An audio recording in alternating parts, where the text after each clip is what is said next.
explain why, but the other day I calmly went out to the garage, closed the garage door, turned on the car, and I waited. I completely forgot that I had children. The friends and family and husband no longer existed in that moment. I wasn't even feeling anything. I just finally breathed. Breathed that relief in its deep. 1 minute, 2 minutes, 4, 7, 10 minutes, tick, tick, tick. And just as I started to drift off, suddenly, out of the blue, someone grabs me out of the car, drags me into my house, throws me into my chair, and begins to shake me. I look up and, well, I find this hard to believe, but there, standing in front of me are 2 angels. And in all honesty, I think I've seen them before. And the taller, more male-looking one is downright pissed at me. I mean, what are you doing, he shouts. You are missing the whole point. Point? The point of this life?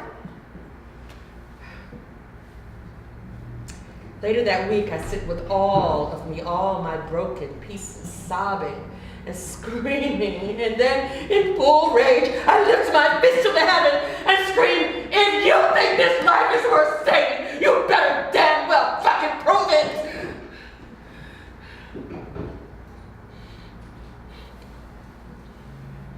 Note to self, never shake a fist at God. Someone's always listening. The problem is, I keep trying to be normal, and it's obviously catching up with me. Nobody's coming to my meetings, and parties seem to be dwindling, and maybe people are starting to get nervous. I can't say I blame them. I want to explain to them what's happening. That I remembered that I endured 3 years of sexual and mental and emotional imprisonment. That I was raped, about 624 times, if I remember correctly. And that's why I can't sleep, work, or focus on anything. They would ask, no doubt in disbelief, 624 times? Well, that's impossible. And I would be compelled to say, he took my virginity through rape, and for 3 more years, week after week, day after day. And then their faces would get that glazy look, trying to figure out if I had been a victim or if I was just stupid. But everyone wants to be okay, don't they? So I am okay, like they want. And I am gleeful and all-loving, perpetually happy person, making everything okay for everybody. I play the part that they need to see. The part of me that wants to believe again in the innocence that was taken from me. You'll be proud of me. We went to our grave, me and my innocent self. Not our real grave, but the place where he first raped us. I went there because I needed a reference point, something solid to go to every once in a while, to try to find the holy in the unholy. I laid on the ground where he raped us and spread my arms and legs wide and reimagined that exact moment when I pleaded, no, no, no! And he went ahead anyways. And then I looked up at the willow tree and remembered my innocent self was born there. The moment I split into that innocent person that still believed in love in order to transcend the violence. I looked at the river and noticed that right next to our spot, the river split in half, and it was pretty cool there. It was a perfect metaphor. I can't tell what's better, the disassociation disorder, multiple personality thing, or facing the truth. Best thing I can hope for is an early accidental death, or at least a dramatic ending. Everybody loves a dramatic ending.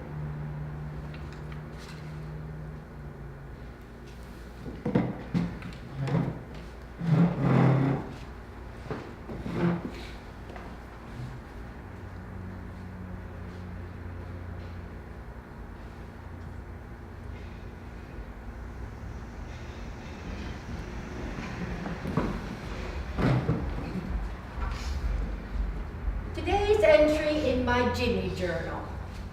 Dear beautiful Ginny.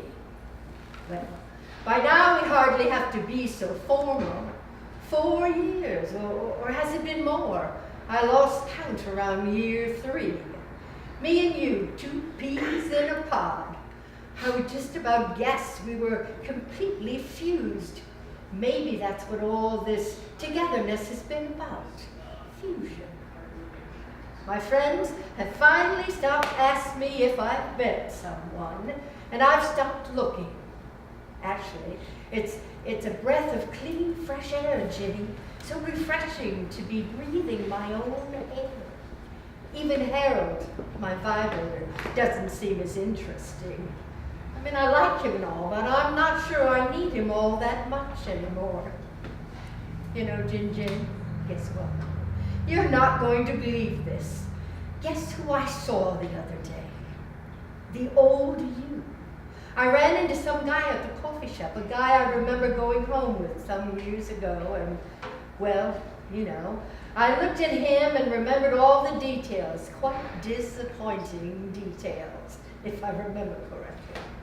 But mostly, Ginny, old girl, I remember the loneliness.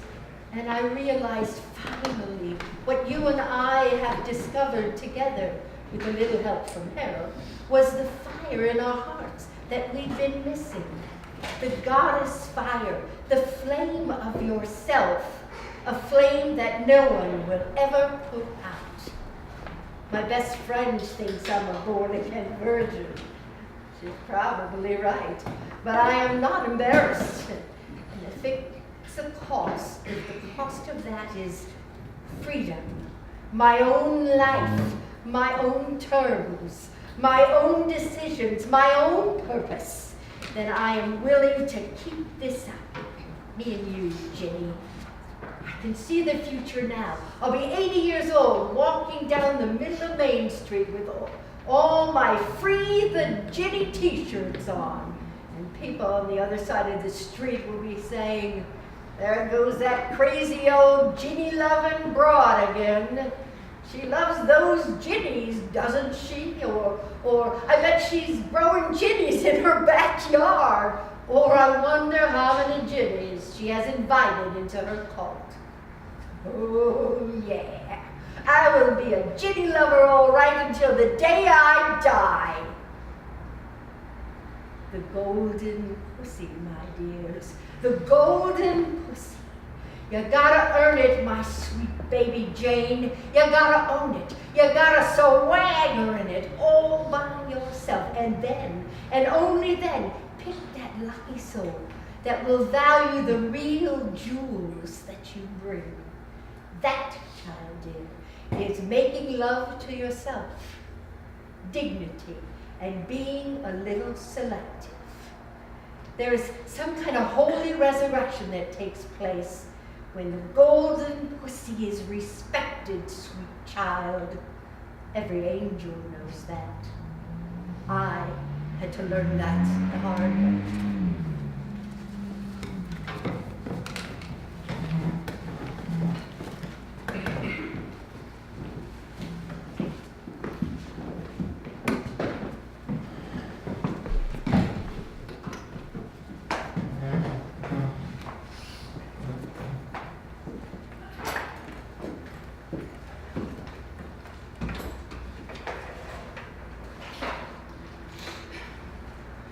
After he tried to kill me in the car, I escaped. My body just collapsed.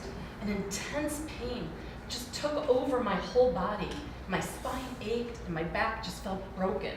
For months, I ran from him like a terrorized animal, agonizing in pain. But at least I was finally free. Or so I thought. No one knew what was wrong. My parents put me in the hospital for tests. Oh, how I loved that hospital bed, the nurses, the drugs, the safest I had been in 3 whole years. I rested in total peace until he found me, walked into my hospital room, molested me while I was partially sedated. But honestly, something in me just didn't even care. We were all gone by then. And I remember he left that room disappointed. I can tell I'm losing my grip on her. She's slipping away from me, and I've got to do whatever it takes to keep holding on. I can't go on without her. I can't let her go on without me. It's going too far between us. I won't let her be free. More tests, more unknowns. The doctors put dye in my spine to see where the brokenness was.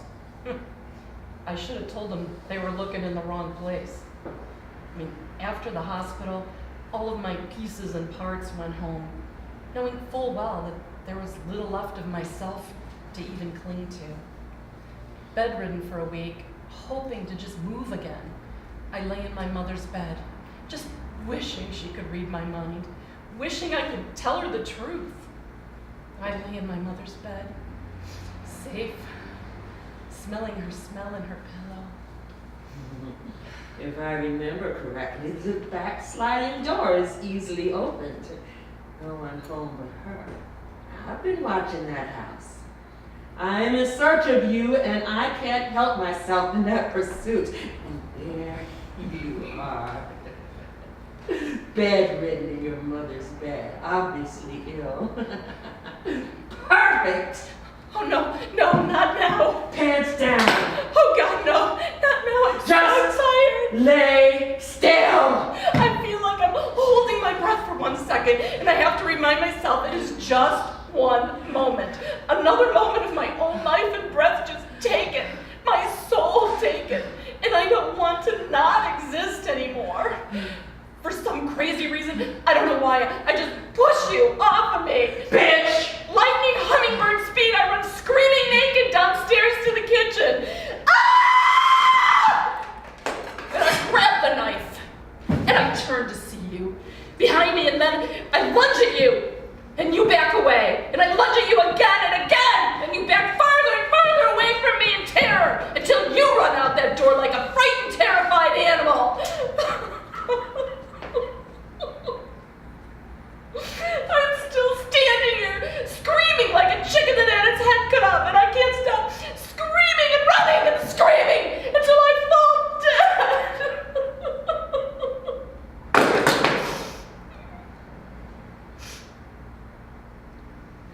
And that is all I can remember. That and the smell of my mother on her pillow.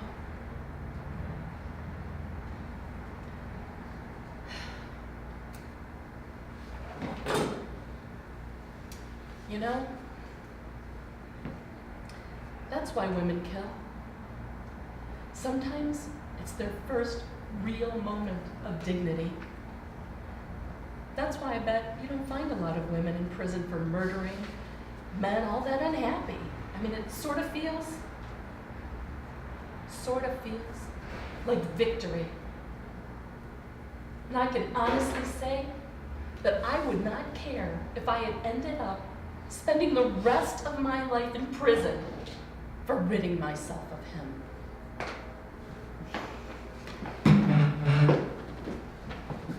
I might be fragmented and damaged, but I am also one. And no one can stop an army of angels determined. We shall rise!